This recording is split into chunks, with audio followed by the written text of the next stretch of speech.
First of all, Billy, I want to say thank you so much for all the work in making this movie possible. Thank you. I loved it, but I want it to be like gay Star Wars. I want prequels, sequels, series. Wow. Please tell me that.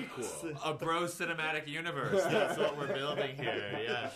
I could see Aaron becoming an action star. Oh, Maybe yes, that's I in would the like sequel. that I know very Luke much. would like that. Yeah. Yes, I would like that. Speaking of Aaron's character, Luke, as far as Brothers and Sisters and Single All the Way, and now with Bros, I mean, you've had so many iconic roles that mean so much to the community. Talk to me a little bit about the fan reaction and some of the messages you get on social media. I mean, I've been very, very lucky in my career, even before, those things that you've mentioned, like in the theater. I started off in the theater. I've been on Broadway. I actually got to do The Normal Heart. Gay people have given me a lot of my opportunities, and Billy is no exception. Just another gay giving him an opportunity.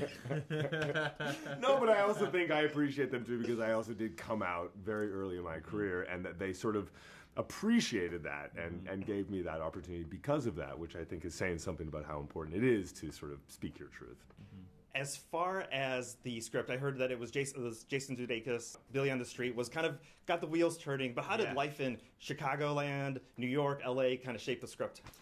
Oh, well, the most formative experience I ever had as a creative person, coming of age as a creative person, was at Northwestern, where I was a theater major many years ago. And that's really where I came into my own as an actor, as someone who wanted to be on stage and also write and create my own work. And I had a huge group of friends there. We were all theater people, all creative, singers, artists, dancers. And I had an amazing acting teacher there named Mary Poole, who just retired after many years. She was the greatest teacher I ever had. And it just really changed my life. It's where I came out as a gay man when I was at Northwestern, as did many of my friends. So Chicago was like the first, the boys' town in Chicago was like the first gay neighborhood I ever hung out in when I was 19 or 20. So Chicago is like a big part of my history. As far as Aaron's character, I want to talk a little bit about, because maybe his choices in music and his choices in movies really don't impress Bobby's character all that much. But talk a little bit about, living your authentic self, and maybe not, when you meet somebody new of like, hey, this is my favorite artist or this is my favorite movie. Yeah. I mean, Aaron is being very truthful in what he likes. And, I think that that's his authentic self. And it's, it's a little outside of the mold of maybe the first thing you would think of as a gay person liking, but I think that that's part of who he is. And even admitting to Bobby who he likes is some expression of his truth as well. And by the way, those are actually musicians that I like. The Garth Brooks thing did come from a conversation we actually had on set during filming. Billy asked me once when we were walking around the Upper West Side, he was like, what kind of music do you like to listen to, Luke? And I did mention that I love country music and Garth Brooks, and then he made a joke about it. So yeah, that went right into the movie in a major way. I don't want to give anything away, but it ended up playing his real-life love of country music became his characters, and that became a big plot point in our movie. Yeah. I love that the conversation was probably like, Literally. I mean, I'm always taking notes. Yeah. You come to learn that with the writers. Yeah, exactly. Let's talk a little bit about Deborah Messing. And did you write the role specifically for her? And what was it like for you to call her and kind of picture that idea? We did. Nick Stoller and I thought that, we're building an LGBTQ history museum. That's my character's job in the movie. So when you're not watching me and him fall in love, you're watching me deal with that. And we thought if that existed in real life, which it's weird that it doesn't, but if that existed, it would have a big straight ally as a celebrity donor that we were trying to get money from, and we just loved the idea that it was Deborah Messing. She's been on Billy on the Street a couple of times. She was always so much fun, always hilarious, always willing to poke fun at herself, so game, and she crushes it in the movie. Like, if you love Deborah Messing on Will and Grace, you are going to die at the scene, and it's one of the best parts of the movie. Was it, maybe from both of you, as far as like when the project got announced, were people calling you as far as like, hey, get me a part in this movie, or did you guys already have everybody set? No, a lot of people. No Yeah, he just auditioned. I just auditioned. And almost everyone in the movie, I think, except for me because I wrote it for myself, had to audition. And what was shocking is that there's so many funny LGBTQ performers out there that the wide audience, like the mainstream audience, doesn't know about because they've never been given an opportunity like this. And Judd Apatow made this movie. He made Bridesmaids and Knocked Up and Trainwreck and all those great comedies, which ended up introducing a lot of comedic talent to the world, like Seth Rogen or Steve Carell or Melissa McCarthy, who people didn't know before Bridesmaids.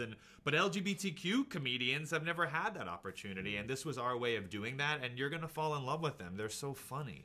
They're so funny. I cannot wait to see the movie again. The movie's coming out in a couple of weeks, and Meghan Markle, you went to Northwestern with her. Yes, I did. Not Really? at the same, Yeah. Wow. but you got to meet at the Lion King premiere. Is that kind of the first time that you... We were at Northwestern at the same time. I think she's a couple of years younger than me, but we were there together, both theater majors, but we didn't know each other. And then strangely enough, I played the voice of Timon in the recent Lion King remake, and they had a big royal premiere. This is when Harry and Meghan were still living in the UK, and we were all on the receiving line, and me and Seth Rogen met Harry and Meghan. But what's funny is that Meghan and I looked at each other, and now she's, Meghan Markle, right?